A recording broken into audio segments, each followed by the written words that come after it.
tempo, iria convidar o Dr. Egídio Simbine para, portanto, junto dele, tentarmos escolher a sua experiência ligada à produtividade no mercado de trabalho nacional e ainda por cima as reflexões e perspectivas das reformas e perspectiva das reformas nessa área, portanto, em que ele vai fazer, especificamente na produtividade do mercado de trabalho laboral. Portanto, quero deixar aqui que todos os participantes podem muito bem levantar a mão quando quiserem colocar alguma questão ao longo da sua intervenção, que depois eu vou tomando nota e depois vou chamar a atenção, seja por texto, assim como por voz. Portanto, para nós iniciarmos o evento, queria convidar o Egídio Simbine para nos brindar com a questão do mercado de trabalho ao nível nacional. Obrigado. Muito obrigado, Marcelo, por me introduzir. Ok. Boa tarde a todos e a todas. E principalmente por nos convidarem, agradecer por nos terem convidado para conversar aqui sobre este assunto que é muito importante, né? Para a economia e principalmente para a sociedade em geral, não é?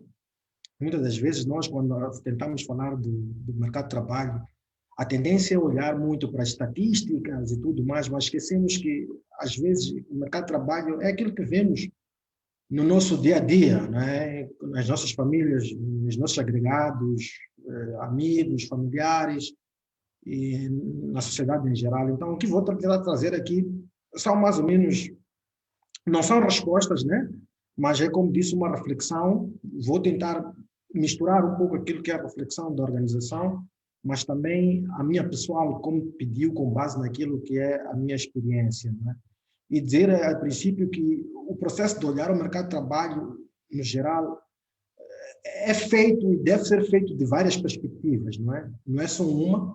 Se calhar aqui nós adiantaremos uma, há outras pessoas que podem olhar de uma outra perspectiva, o que é bom. Mas, como nos pediu, para falar um pouco sobre produtividade, competitividade e mercado de trabalho, há que dizer que esses elementos estão intrinsecamente ligados, não é?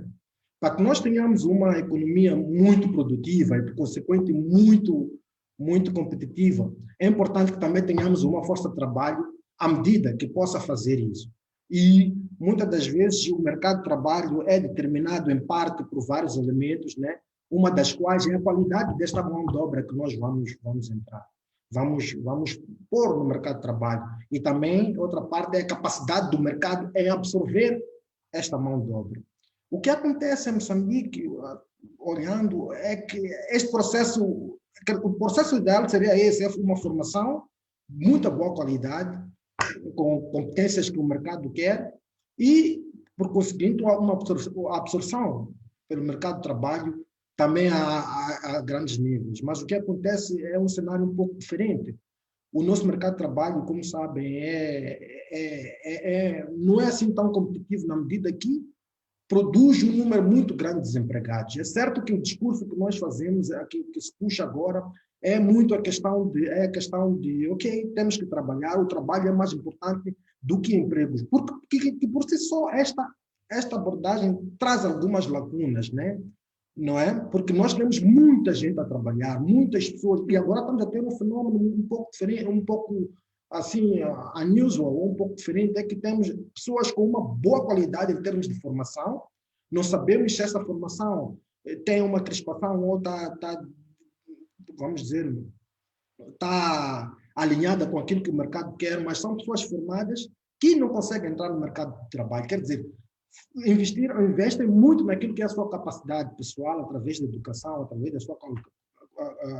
através do desenvolvimento das suas competências profissionais, mas não conseguem uma absorção no mercado de trabalho, aquilo que é formal, e daí vão para o setor informal. Quer dizer, o problema de fundo aqui não é necessariamente o problema de desemprego, não é? Mas sim o subemprego. Quer dizer, muita da gente tem vontade de trabalhar, muita da gente tem uma educação, uma qualificação muito boa, mas não é absorvida pelo mercado. E, principalmente com esses choques econômicos que nós tivemos, as crises financeiras, agora a questão do Covid, algumas camadas deste setor é que mais sofrem. Por exemplo, a juventude, que, por sinal, às vezes é a mais a mais formada, que é muito sensível a estes choques financeiros e econômicos, e a mulher, não é? Que, por sinal, é aquilo que são as pessoas que mais têm um número muito grande da nossa... constitui um número maior da nossa população, mas, em conseguinte, a sua participação no mercado de trabalho, por vários tipos de barreiras, não conseguem entrar no mercado de trabalho. Então, este é que é o nosso mercado de trabalho. Queremos que tenhamos um setor privado, no geral, muito produtivo e competitivo, acima de tudo, mas nem sempre as pessoas que têm capacidade para ser absorvidas são absorvidas no mercado. E daí é que temos a questão de uma economia, um mercado de trabalho que é caracterizado pela economia informal. Na economia informal, o nível tem vários déficits daquilo que chamamos que é trabalho digno, né? Questão de proteção social, mas, acima de tudo, 2 elementos, que é a questão dos seus rendimentos. Ter rendimentos baixos, como eu disse a princípio, eles podem entrar no mercado de trabalho, podem estar a realizar uma atividade, ok? Mas a atividade não lhes permite transitar ou sair daquele ciclo de pobreza, quer dizer, aquilo que em inglês chamam working poverty. Não é? Temos muitas pessoas a trabalhar, mas não conseguem fazer essa transição. E podem ter competências, mas que nos traz para o segundo elemento, que é a questão da produtividade, estão em setores que têm uma baixa produtividade, não é? Então, em aspectos gerais, essa é a economia. Mas como é que isto surge?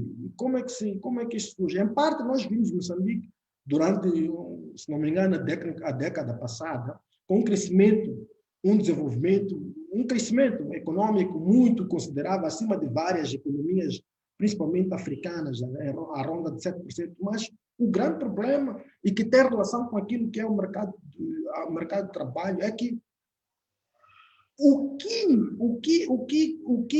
que facilitou este processo de crescimento foi mais aquilo que dissemos, é o capital, não é? São investimentos nas grandes mineradoras, principalmente no setor energético, e não em sítios ou em setores em que pudessem exatamente absorver maior mão de obra. Quais são os setores que absorvem mão de obra, assim, no mercado de trabalho, fazendo uma coisa geral, ok? O principal setor que estamos a ver, para além do setor informal, é o setor agrícola. Então, para que nós tenhamos qual é a característica deste setor agrícola? É principalmente a agricultura de subsistência. É uma das coisas que nós vemos, não é? Quando estão numa agricultura comercial, muitas das vezes os salários são baixos, as condições de trabalho também são baixas, e também já estamos a ver, mesmo pessoas com uma boa qualificação e que podiam ajudar o setor a crescer. Vimos, acho que uma das empresas em que haviam pessoas formadas, principalmente mulheres, a fazer um trabalho que não era digno. Aquilo que dissemos era sobre emprego. Então, quer dizer, esses setores não são por si só competitivos. Então, temos muitas pessoas, algumas das pessoas envolvidas no setor, como o setor agrário, sem formação, não é?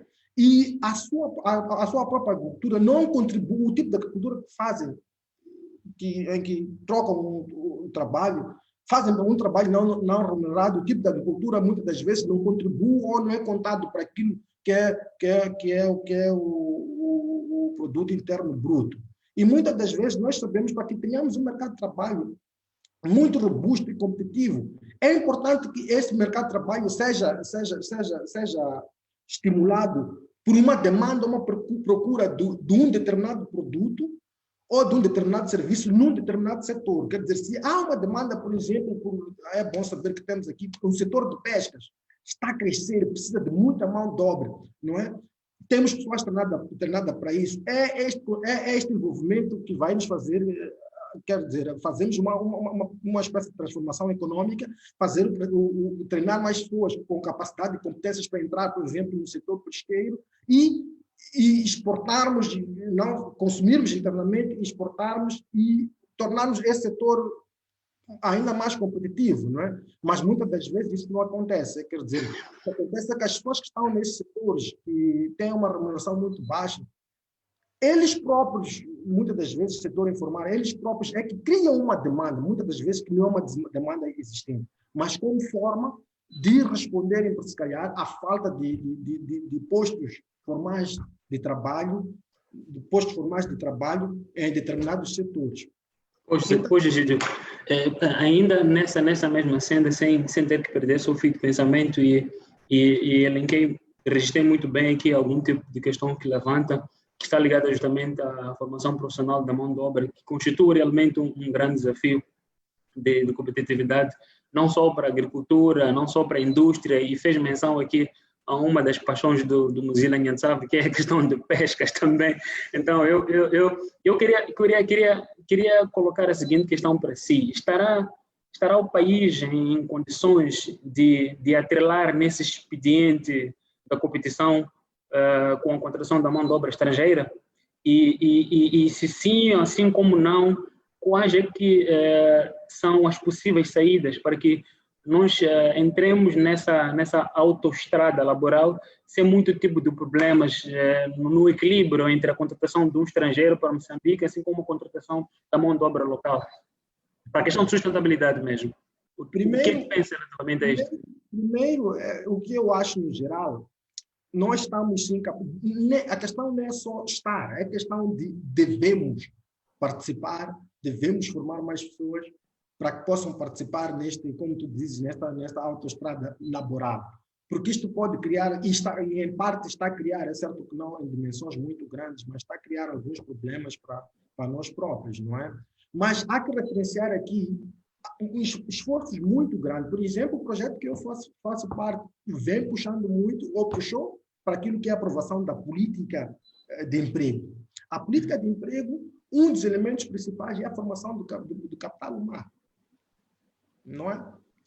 E estamos a puxar através da aprovação desta política, é o processo de implementação, e agora esses elementos, não só a questão da formação profissional, mas também elementos daquilo que nós consideramos que é o trabalho digno, né? Que é um salário justo, participação, direito da associação, proteção social, e também a questão de diálogo social, não é? Então, quer dizer, não só, já estamos a sentir uma potência do governo, o governo já vem fazendo muito, não é? O que é bom, e está a criar uma certa harmonia, não é? Naquilo que temos a política do emprego, temos o esforço que a ANEP está a fazer no sentido de melhorar o seu quadro de competências e o seu apoio a instituições de formação e ensino, e também temos a questão da política, a questão da revisão da lei de trabalho, que já traz alguns elementos e reforça a necessidade de melhorarmos a nossa competência, mas há outros elementos, há outros desafios que são trazidos de cima, não é? O que nós, se tu notares, assim, eu, como disse no princípio, ao olhar o mercado de trabalho, nem sempre olhamos as estatísticas, mas essa aí é olhar o que acontece no nosso dia a dia, né? Acho que a economia, em parte é isso. Veres que tipo de transação o que está a acontecer.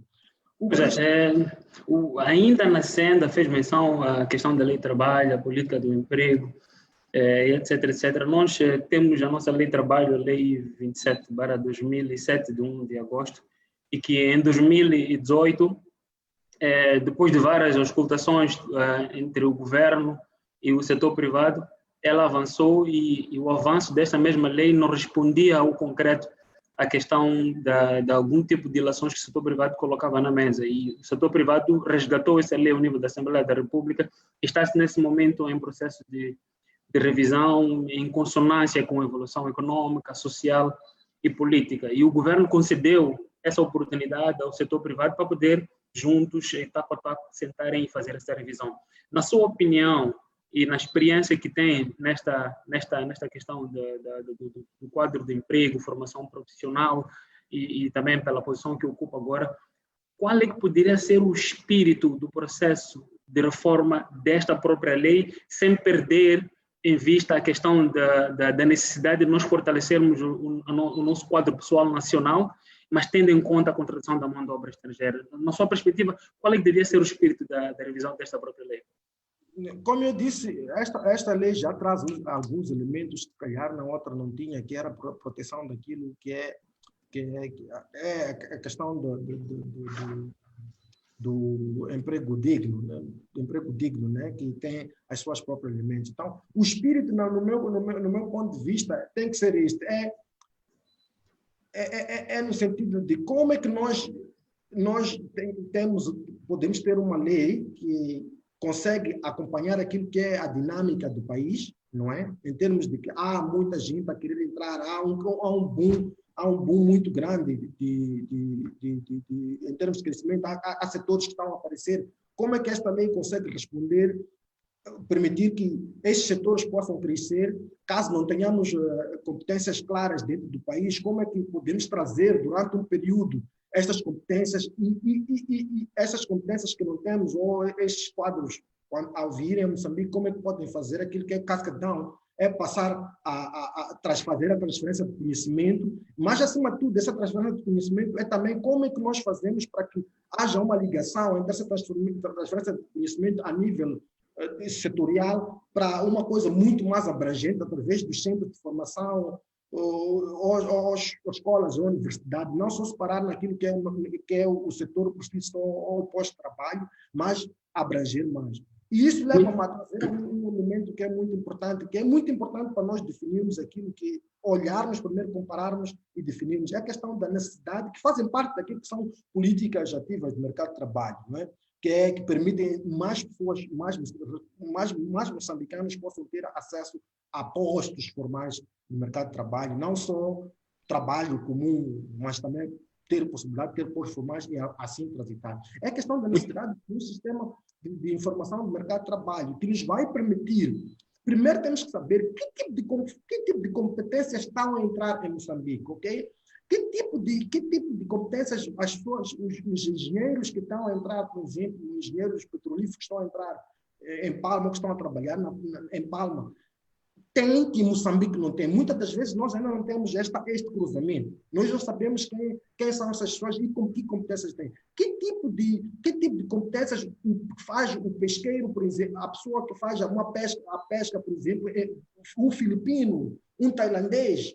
Que tipo de competências tem que moçambicano não tem? E como pois Egídio, realmente é uma área muito interessante esta, mas nós temos também uma outra perspectiva que nós queremos trazer neste debate, não só na questão do emprego e formação profissional, e que também percebo que conhece, mas nós queríamos olhar numa outra perspectiva, através da Samira Patel, em que ela vai nos trazer a perspectiva da integração econômica regional. A Samira é alguém que trabalhou e continua trabalhando nessa área ligada à interrogação ao nível da própria SADC, a interrogação ao nível do mundo, etc, etc. Então, eu queria convidar a Samira para iniciar ou fazer alguma introdução relativamente à sua experiência e depois colocarmos aqui nessa questão da integração econômica regional ao nível dos países da SADC, que nós iniciamos em 2019. Quer dizer, nós iniciamos num processo em que vivemos numa estratégia cujo o desenvolvimento não é concentrado apenas num único país, mas é um desenvolvimento que não só se percebe internamente, mas sim a um nível interno. Samira, querias nos dizer alguma coisa relativamente à questão que está ligada aos novos mercados, aos desafios, novos setores para exportação ao nível do nosso empresariado nacional? Uhum. Bem, primeiro agradecer a oportunidade e o convite de participar neste painel. Foi muito útil a intervenção do colega. Penso que temos temas para continuar a falar. Depois temos que dar seguimento às questões levantadas aqui, especialmente na questão do género. Bem, é o seguinte, dizer que, de facto, tenho uma experiência que acumulei também com a Câmara de Comércio de Moçambique, onde trabalhamos essencialmente com exportadores. E de facto, encontra-se ainda muitos desafios para a nossa economia e integração. Fala-se de acordos livres de comércio, mas na minha opinião, é necessário ainda uma análise profunda dos benefícios e pronto, desafios para se concretizar isso. Quando falamos de uma economia e de estarmos virados para dentro, para o desenvolvimento do nosso país, estamos a falar um bocado de conteúdo local. E o que é que quer dizer isto? Desenvolver conteúdo local quer dizer desenvolver ou acrescentar valor criado pelo desenvolvimento industrial através da criação de capacidades e promoção das empresas locais, de modo a participar nas operações industriais. Ora, neste momento, Moçambique não pode falar, nem Moçambique, nós não podemos falar de exportações sem falar de indústria. Antes de pensarmos em exportar, temos que pensar em estratégias de desenvolvimento da nossa indústria. E para desenvolver a indústria, por sua vez, é necessário que exista um ambiente macroeconômico estável e um ambiente de negócios que estimule o investimento do setor privado. Portanto, neste momento, os desafios, na minha ótica, que essencialmente, falando de exportação ou de indústria, que nós deparamos é falta de capacitação das empresas locais, tanto em planeamento como em qualidade dos produtos e, por exemplo, as nossas empresas precisam de capacitação, mesmo em gestão financeira. Muitas não têm a contabilidade organizada, aliás, se não tem contabilidade organizada, não tem contabilidade. Então, muitos não têm esta organização e o que não permite ter um planeamento adequado para empresas. Deste modo, não tem um plano de que posso crescer desta forma, posso adquirir um financiamento a esta taxa e que seja sustentável. Muitas vezes conseguem adquirir o financiamento, mas não é analisada a sustentabilidade. E a empresa, obtendo esses financiamentos que as taxas de juros são elevadas, muitas vezes depois não conseguem honrar com esses compromissos financeiros e a atividade não cresce. Portanto, é necessário que as empresas moçambicanas tenham esta formação, capacitação, de modo a ter esta análise interna das empresas. Segundo, que é um tema muito falado, que é a certificação. A certificação permite que a empresa analise estes processos e tenha processos eficientes, eficazes e permite o acesso, sim, a novos mercados e as oportunidades dos megas projetos em Moçambique. É um requisito fundamental que as nossas empresas têm que investir e muitas ainda não têm essa condição. O outro desafio que eu, na minha opinião, vejo é a falta de infraestruturas em Moçambique, tanto rodoviárias como ferroviárias. Penso que o governo tem que continuar o esforço que está a fazer de potenciar as infraestruturas, o desenvolvimento das infraestruturas, porque é isto que vai garantir o escoamento da produção. Pois é. Samir, ainda neste processo da descoberta dos novos mercados, os desafios de exportação que nós, portanto, vamos acompanhando na íntegra e na experiência que tem, e citando talvez alguns exemplos ao nível quer dizer, pelo todo o processo que nós temos acompanhado de importação e exportação, costuma-se dizer que é muito mais difícil a Moçambique exportar produtos do que importar os produtos para Moçambique. Tem algum comentário relativamente a isto, mas queria até aproveitar agora para todos que estão, portanto, a participar, podem muito bem levantar a mão e colocar a questão, para também quem tiver a resposta poder, portanto, trazer. Sente isso para as empresas nacionais? Acha que isto acontece, por um lado?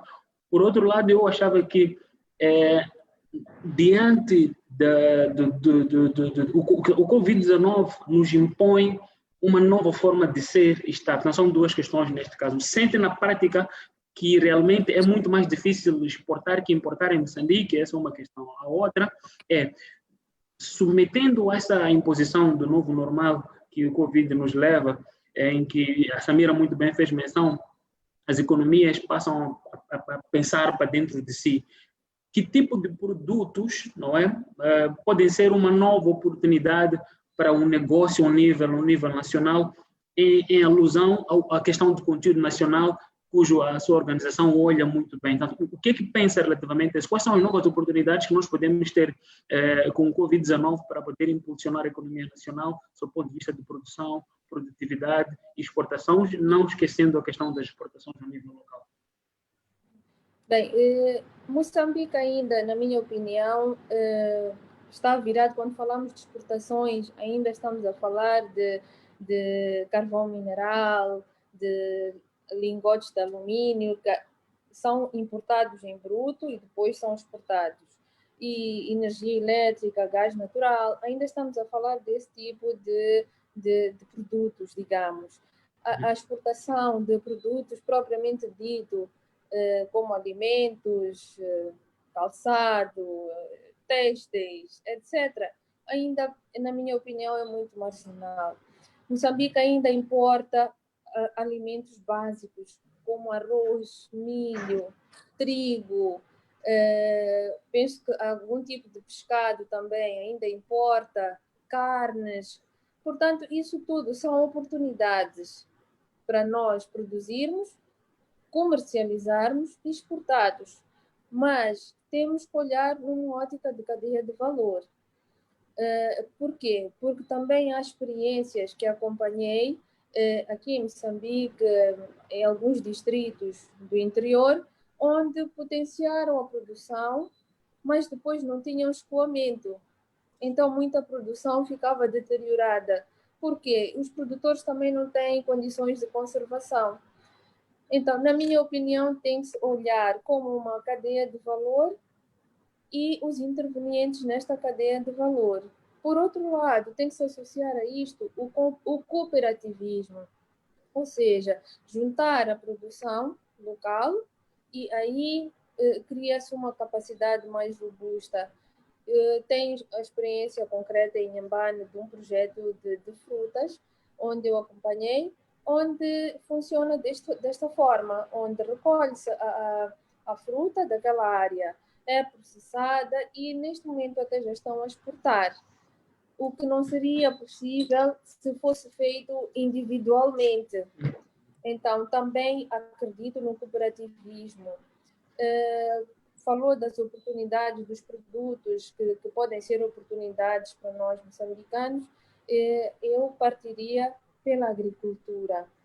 A agricultura, penso que é chave para o nosso país e o Covid veio nos ensinar ainda mais, veio reforçar ainda mais a necessidade de produzirmos localmente, a começar pela comida, porque chegou-se ao ponto, o Covid ensinou de que fora todos os outros caprichos, a cesta básica de produtos alimentares é fundamental e não podemos depender de outros países. Nós ainda importamos tomate da África do Sul, importamos batata, cebola da África do Sul. Isto tudo são oportunidades para nós.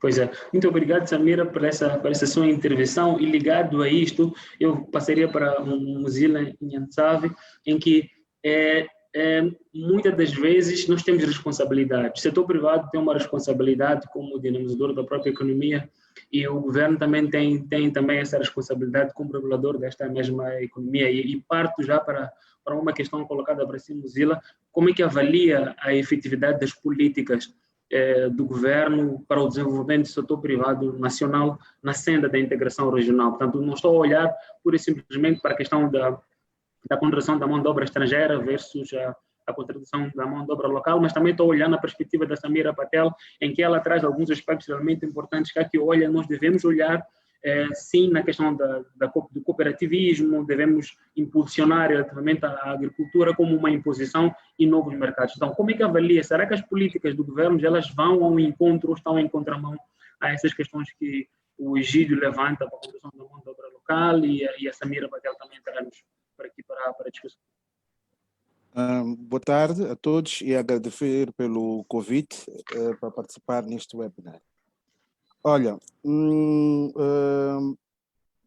não respondendo diretamente, mas tentando dar uma contextualização de como é que isto aparece, é que tudo que é política de um Estado econômica, não é? Para apoiar o seu setor privado e outros, depende de uma coisa que, infelizmente, o nosso país não tem, que é uma política de desenvolvimento. A política de desenvolvimento em si, ela faz primeiro a identificação das áreas em que o país tem um potencial, onde o seu investimento público, aquilo que é contribuição dos moçambicanos, deve ser alocada, para que o país depois possa criar a tal competitividade que se quer. Eu falo, por exemplo, que o país, eu digo que Moçambique é um dos poucos países no mundo com capacidade, com potencialidade natural de diversificar a sua economia em pelo menos 5 áreas macros, a saber, a logística, pela sua localização geográfica e pelo serviço natural que faz aos países do Interland, com seus portos e caminhos de ferro. Falo da energia, tanto hidroelétrica como a do gás, petróleo e até energia eólica e também energia, o grande potencial de produção de energia através das ondas do mar. Falo também da questão da mineração, excluindo a mineração de carvão, que eu coloco também na produção de energia. Falo da mineração em geral. Moçambique tem dos minerais mais estratégicos fora do ouro, fora da bauxite e fora do diamante e tantos outros, que é um setor a ter-se em consideração. E, aliás, até já é fonte de conflitos, não é? Parte do que está a acontecer em Cabo Delgado também é por causa do tráfico de pedras preciosas que lá existe, que já existia uma rede há muito tempo que pretende consolidar isto. E já não é segredo para ninguém que é por causa desta mineração que se alimenta conflitos em outros países. E agora o conflito alastou-se para Moçambique. A agricultura, que para mim é primordial, que é a nossa base de desenvolvimento, de facto. E, naturalmente, o turismo. Mas para isto tudo depois dar-se a competitividade, é necessário que haja essa integração entre todos os setores. É necessário que haja uma política macro que defina. E, em face disto, haja políticas setoriais integradas para que, de fato, desenvolva-se este empresariado ou estas áreas. Mas, infelizmente, o que nós vemos no país é que as políticas não são consistentes. Nós temos grandes problemas aqui de segurança jurídica que devem deixar que uma das coisas mais importantes para nós determinarmos onde pôr o nosso capital, que não é barato, não é? Porque Moçambique, infelizmente, uma das coisas que faz com que não seja competitivo, embora tenham estas todas valências, não é? É a questão das indústrias relacionadas de suporte. A Samira falou muito bem, aquilo que se produz no campo e depois não há aquela cadeia de valor, é importante porque não basta só ter esta facilidade de produzir, mas se toda a cadeia não funciona, essa competitividade perde-se e o investimento na indústria depois fica um bocado complicado. Eu vou dar exemplo concreto, darmos exemplo concreto e prático de como é que nós temos políticas que depois não ajudam em si o próprio desenvolvimento do país. Estou em da agricultura. Nós, infelizmente, só temos isenção, por exemplo, do IVA na primeira transmissão. Ou seja, eu como empresa, se quiser comprar o milho e não ter problemas com impostos ou pagar a intermediários, eu tenho que ir comprar diretamente ao produtor. Mas sabemos que esta agricultura, por exemplo, é familiar. Eu tenho que ter alguém dentro desta cadeia que faz o assembly, que junta a produção e eu vou lá comprar. Mas se eu for a comprar um cantineiro ou comprar um outro cantineiro de segunda, eu sou obrigado a pagar IVA por isto. E depois, o que é que acontece? A produção feita pelos camponeses, por causa deste imposto que existe na cadeia, antes de chegar à própria transformação, o add value, não é? Torna-se caro. E, paradoxalmente, você tem uma política de importação de grãos que pode importar de fora, à vontade, não é? Não paga nada, mete nas milling companies aqui, elas transformam e depois estão a vender aqui. Então, é mais barato para mim, que estou na indústria de moageira, por exemplo, sendo dono de moageira, importar milho da Suazilândia, da África do Sul, de qualquer outro país, até do Malau, que é milho moçambicano, que sai de bicicleta, não é? tenho menos problemas, trago, faço a transformação aqui e vendo no meu mercado, não tenho problemas. Então, Pois. depois, as instituições, aquilo que eu chamo de política econômica neste país, infelizmente, eu vou ser franco, parece que não existe. Cada um, o que a mão direita faz, a mão esquerda não sabe o que está a fazer. Isto complica. E nós, como empresários, não queremos confusão. O que nós queremos são processos simplificados. O que nós queremos no final do dia é trabalhar, não é? Produzir riqueza e pagar ao nosso sócio, que é o Estado, que ele só de nós leva 32%, que é esse outro problema que nós temos. Moçambique cobra muito aquilo que é sobre rendimentos, cobra muito. Então, é uma miscelânea de coisas que tem que acontecer. Nós temos que criar aquilo que chamamos de enable environment, não é? Para que, de fato, estes setores produzam e estes setores floresçam e, acima de tudo, captem investimento. A perspectiva nossa de investimento não pode ser só pensar que o estrangeiro vai meter dinheiro aqui. Nós também temos recursos que queremos. E dando um outro exemplo, por exemplo, de uma área muito estratégica que o país fez, tem, aliás, e que, desculpe o termo, brincou um bocadinho, mas ano passado, felizmente, voltou atrás, mas com todo o prejuízo que trouxe para o país. Como disse, Moçambique, uma das áreas estratégicas que nós devíamos estar a mandar e mandávamos na região. As empresas moçambicanas de transporte de mercadorias tinham contratos até a República Democrática do Congo.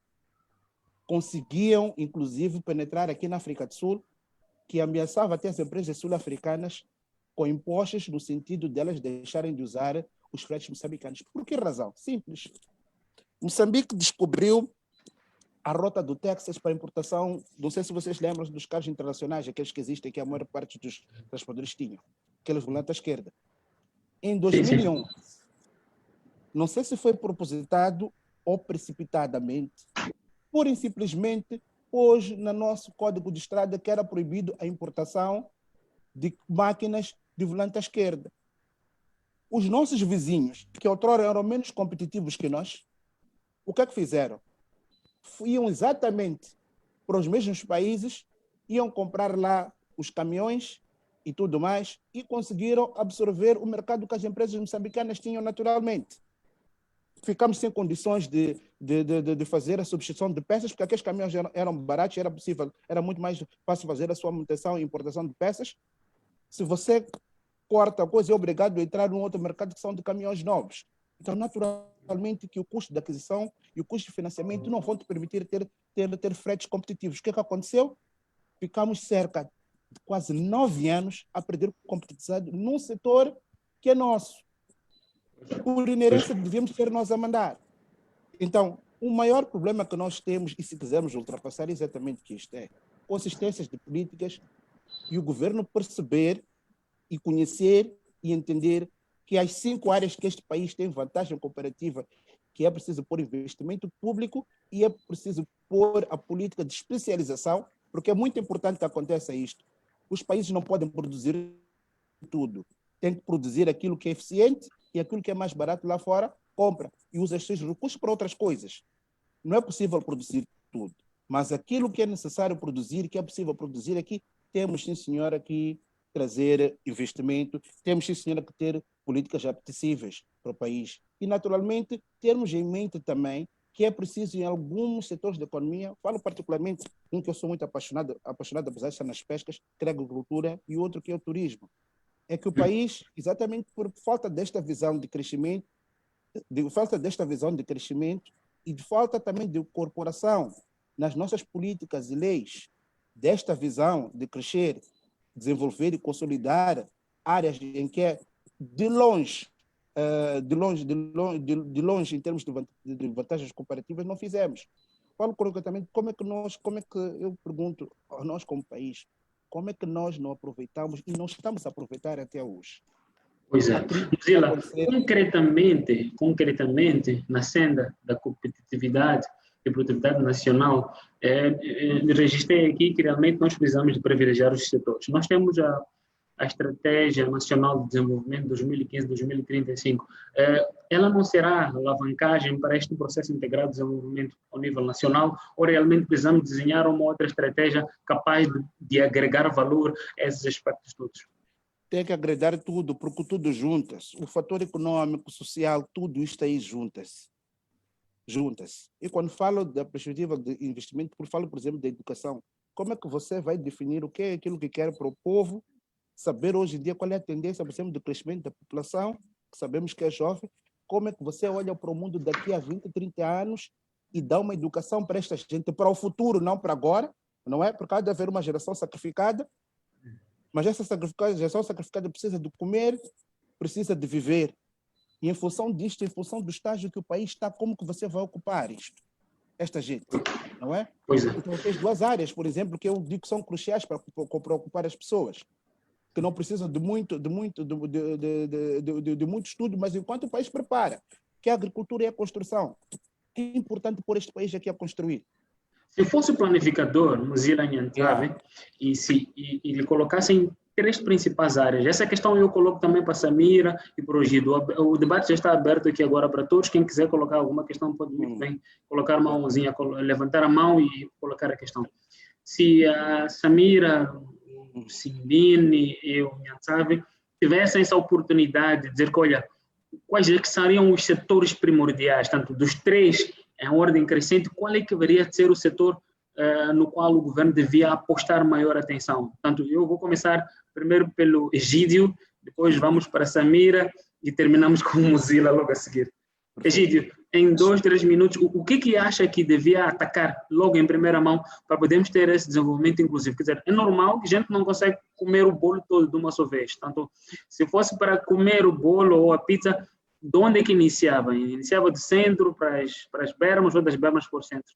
Quais é que são os 3 principais setores em ordem crescente que haveria de atacar? Eu tenho uma facilidade de estar a trabalhar em setores que foram apontados quase por todos. Meu trabalho, como eu disse, é implementar a política de emprego, mas dar indicações do governo como é que isto pode ser feito, né? E um dos grandes coisas que nós dizemos é que tem que haver uma transformação econômica, né? Sabemos que foi o desenvolvimento econômico e essa transformação econômica a não ser dirigida pelo capital principalmente, mas principalmente através, as nossas decisões devem ser feitas através do emprego.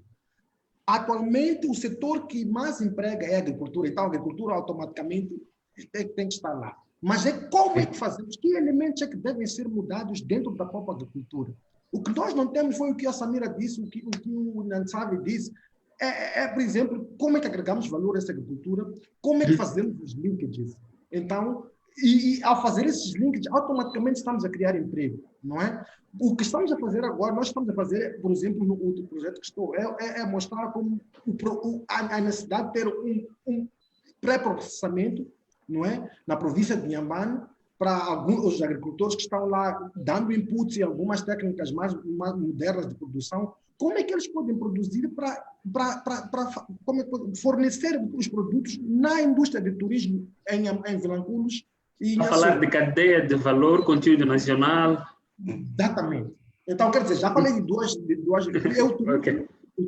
Primeiro seria a agricultura, porque absorve muito. Depois, era a questão de turismo, que temos esse potencial quase que natural. Depois, olhando as estatísticas quer comerciais, e também em termos daquilo que é mercado de trabalho, o setor de serviços em Moçambique está a crescer. Mas que tipo de serviço está a ser feito? É prestação de serviço na sua maioria, né?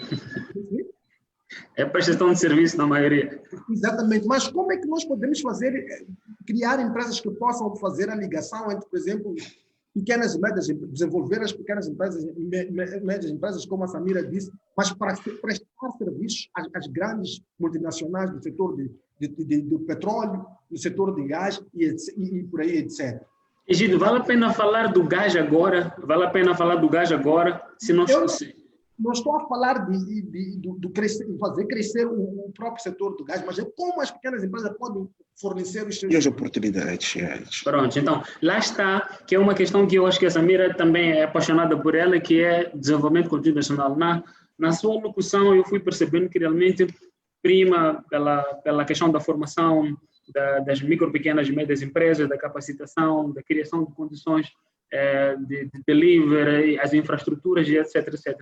Na sua experiência e ligado àquilo que o Simbine esteve aqui a fazer menção, o que é que realmente era necessário fazer? Quais são os principais setores com os quais nós pudéssemos agregar mais valor à questão do conteúdo nacional, principalmente?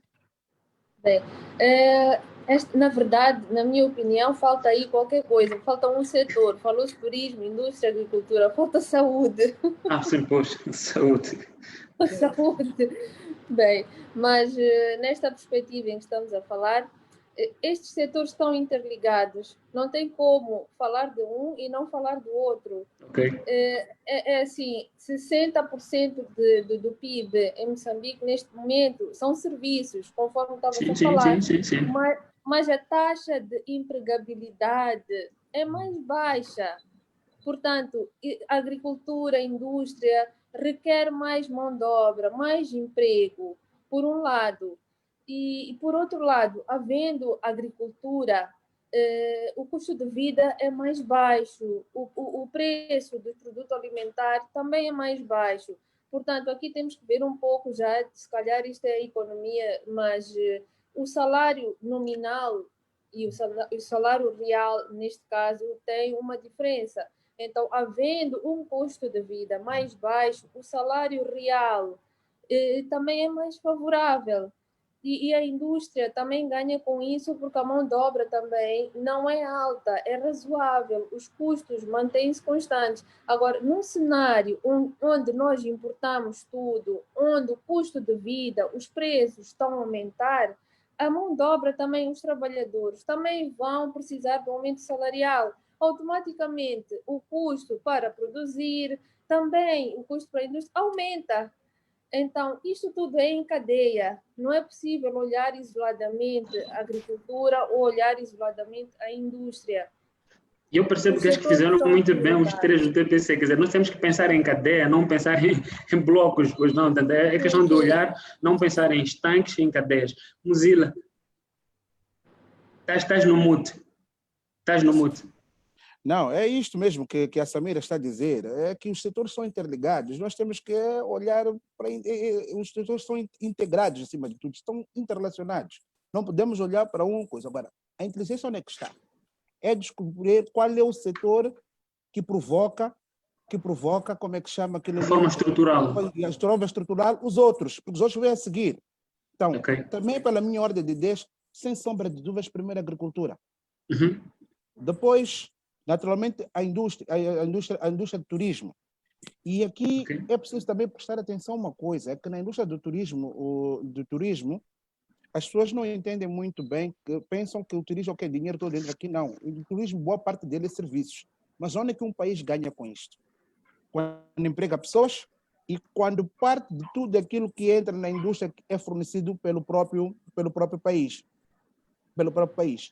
E eu falava antes, quando me interrompeu, que o Estado tem que ter esta perspectiva e também pensar que tem que reduzir aquilo que nós chamamos de curva de aprendizagem, porque não vale a pena o país só ter potencial, mas quando não tem cultura de fazer as coisas, leva o seu tempo e pode perder a tal competitividade.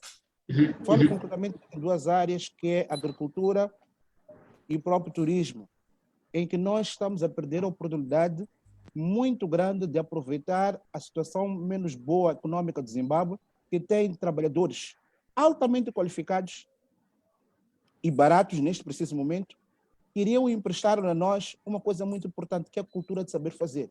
Veja para os pequenos empreendimentos que existem a nível da província de Manica e outros, onde estão trabalhadores qualificados com ensino médio, alguns com ensino superior. A capacidade produtiva que essas empresas têm. Então, falando também da questão como é que chama, integração regional e tudo mais, a nossa lei de trabalho tem que ser flexível e olhar para esta questão de integração regional muito a sério, particularmente no sentido de aproveitar a mão de obra qualificada que os outros têm. Infelizmente, nós temos uma lei de trabalho que, quanto a mim, é desfasada da atual realidade, embora tenha tido, como é que chama, alguns melhoramentos no passado. Eu concordo e nem quero discordar da necessidade de termos um trabalho digno, como muito bem disse aí o Simbine, é verdade. Mas, alô, Nós somos um país que escolheu uma coisa chamada economia de mercado. Sim. Não podemos continuar a ter leis socialistas na economia de mercado. Temos uma lei de trabalho que não deve defender o trabalhador, nem deve defender o empregador. Tem que defender o trabalho, tem que defender a produção. As leis têm que estar claras, o acordo tem que estar claro, o trabalhador saber o que ele tem direito, os empregadores também. Porque se você tem uma lei de trabalho que não facilita o investimento, não facilita a segurança jurídica, não há de haver investimento. E este instrumento, infelizmente, ainda bem que foi retirado. Eu até ia pedir que se levasse muito mais tempo, porque é preciso ser discutido aquilo sob o ponto de vista filosófico também. O que é que nós queremos com o trabalho? O que é que nós queremos como país? Eu sei que isso mexe muito em termos políticos, naturalmente. Nós somos um país que ficou independente há bem pouco tempo, não é? Estado de Previdência Social sempre foi isto, Estado do Papá, de proteção, aliança operário camponês, e não é fácil do dia para a noite você dizer, pá, from now on, isto aqui não serve mais, vamos seguir por outra coisa. Não, mas temos que começar a pensar de algum lado, porque não podemos continuar desta forma. A lei de trabalho é fundamental para qualquer país que quer desenvolver. Não estamos a dizer que queremos trabalho precário, eu não concordo com isso. Porque mesmo sendo empresário, também sou trabalhador, amanhã ninguém sabe qual é o meu futuro. Mas eu quero saber que tanto tenho direitos, mas também tenho deveres. Pois é. Então, é preciso pensar isto com coisa. É aí onde nós em relação à entramos. contratação de estrangeiros. Este país Pois. muito estrangeiro. Continuamos, precisamos de muito estrangeiro neste país, em áreas cruciais. Falo da agricultura, falo do turismo por causa da questão da cultura. A cultura de saber fazer é uma coisa importantíssima. Nós não podemos ter leis que limitam. Este nosso novo sistema agora de contratação de estrangeiros mais prejudica do que propriamente nos ajuda. E fiquem claros, nós como empresários não temos prazer nenhum em chamar nenhum estrangeiro para aqui, porque o estrangeiro é mais caro. Além do salário alto que tem que lhe pagar outro custo por causa da mobilização dele e todas as mais coisas. Então, para mim, não me interessa ter um estrangeiro aqui há muito tempo. Mas eu peço dinheiro emprestado, tenho timings para resolver, para devolver aquele dinheiro. Tenho que rentabilizar aquele dinheiro. Então, eu preciso desta gente aqui. Pois é, há um aspecto muito importante que eu encontro conexão entre o Egídio, a Samira, incluindo consigo, sabe que nós não relegamos realmente a questão da contratação da mão de obra estrangeira, mas nós potenciamos a contratação da mão de obra estrangeira e queremos que realmente tenhamos aqui internamente algum tipo de know-how. Em linhas gerais, percebi aqui que, segundo o Egídio, nós devemos participar nessa autoestrada laboral e o Muzila fez menção a isso, que olha, as nossas leis não podem ser leis de providências, não podem ser leis socialistas, mas devem ser leis que realmente vêm ao contexto daquilo que é a economia do mercado. Nós precisamos também de estar no processo da dinâmica do desenvolvimento, não só nacional, mas assim ao nível internacional, e aí é que surge, no âmbito dessa abertura, claro que limitada, nós vamos, portanto, definir as competências necessárias para o nosso país. Estou a falar tanto para a agricultura, que todos eles são unânimes, tanto para a indústria, assim como tanto para o turismo. Reti também algumas questões que a Samira sugere aqui, que todas essas questões que estão sendo discutidas hoje devem ser realmente replicadas e damos continuidade a isso aí, e olhando com certeza para a perspectiva de género, devemos fazer uma análise profunda dos benefícios para se concretizarem todas aquelas políticas em que o governo traz ao de cima, e o Muzila fez menção um bocadinho disso aí, que olha, não precisamos de ter tantas leis, mas precisamos de efetivar a aplicabilidade dessas próprias leis em que portanto, o próprio governo vai portanto, trazer. Reti também algum aspecto que a Samira fez aqui menção, de olha, não podemos estar a falar das exportações sem antes falar da indústria. E eu volto a ligar ainda por cima, que olha, não se fala da indústria sem antes falar da agricultura, incluindo a própria saúde. Portanto, eu queria aqui trazer alguns aspectos finais, tanto para a Samira, assim como para o Egídio e para o Nhansave. Ao nível do setor privado, percebemos agora que a maior parte da responsabilidade está no governo em criar políticas consistentes, políticas que se interligam, políticas que realmente tragam, pensa de uma forma agregada, não em pilares. Qual é que é o papel do setor privado nessa área? O que o setor privado tem que fazer para poder impulsionar esse processo?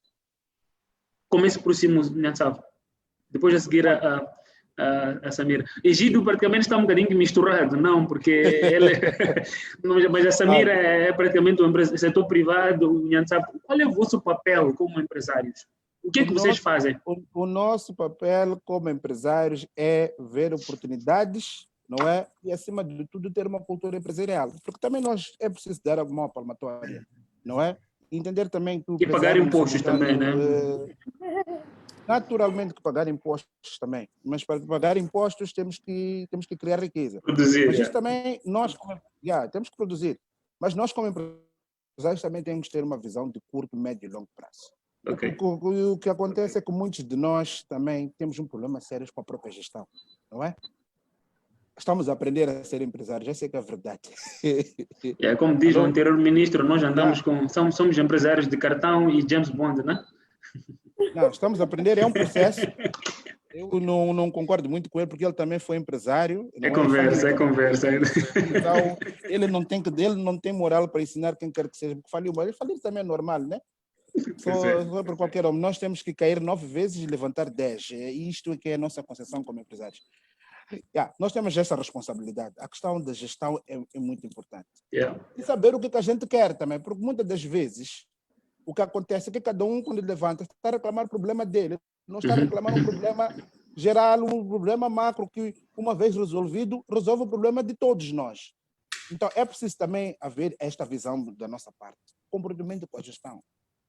Pois é, Samira. Sérios de gestão. Bem, concordo muito com o que o colega disse agora, que a questão de gestão é muito importante. Esta consciência, quando dizem que estamos a aprender a ser empresários, com aquilo que eu falei da questão da capacitação, os empresários, muitas vezes as empresas, por exemplo, só fazem contabilidade porque têm que declarar para as finanças, mas nem entendem a importância de ter mesmo uma contabilidade organizada e aquilo ser um instrumento de gestão e de suporte para a tomada de decisões. Porque tendo uma contabilidade organizada, permite ter um planeamento e permite, de facto, tomar melhores decisões para a empresa. Por outro lado, acredito que o investimento, também temos que potenciar o investimento para o nosso país e as empresas ou o setor privado, de uma forma isolada, uma empresa, se calhar, não consegue ter uma voz tão ativa como quando se juntam. E, por isso, se calhar é que, neste momento, estou a presidir esta associação, que foi uma lacuna que identificamos, que com este associativismo, as empresas locais tenham mais voz e tenham lugar para defender os interesses do conteúdo local.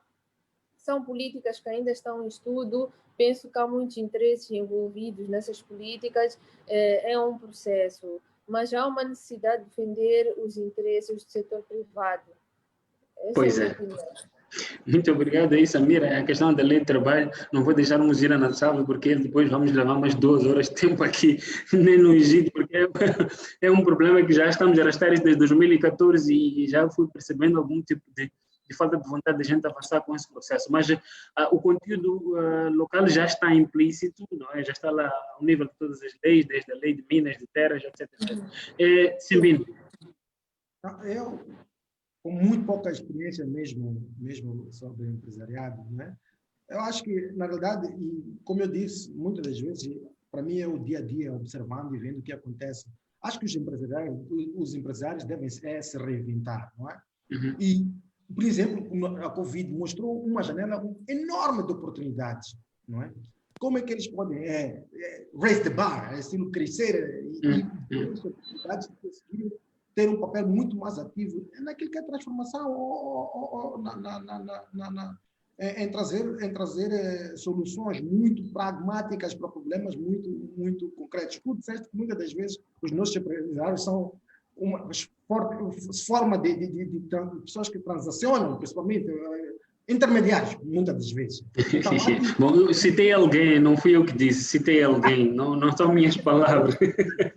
Mas acho que tem que reinventar, olhar as oportunidades de uma outra maneira e ir exatamente ao fundo e tentar, como é que dizer, pegar as oportunidades e fazer parte deste processo de transformação econômica que nós todos queremos.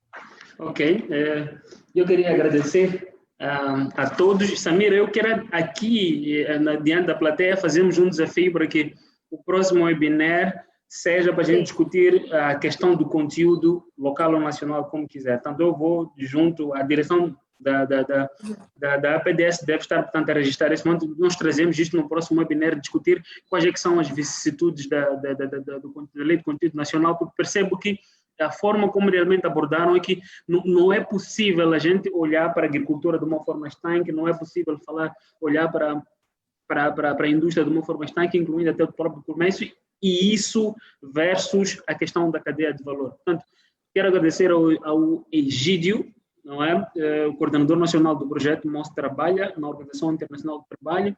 Agradecer também a Samira Patel, presidente da Associação para a Promoção do Investimento de Conteúdo Local, uma associação nova, e o Muzila Nhatsabe, secretário da Associação Moçambicana dos Armadores de Pesca Industrial de Camarão. Eu espero encontrar-vos convosco numa próxima oportunidade para não só discutir esse tema, mas sim outros que sejam de interesse da economia nacional. Muito obrigado a todos. Muito obrigada. Obrigada. E fiquem bem todos. Obrigado. Saúde a todos. Obrigada. Pena que o tempo foi curto, não é? Foi propositado, Muzila. Foi propositado para criar cedo. Obrigado, tchau. Obrigado, Okay, um abraço obrigado, a todos. Obrigada. Okay, tchau.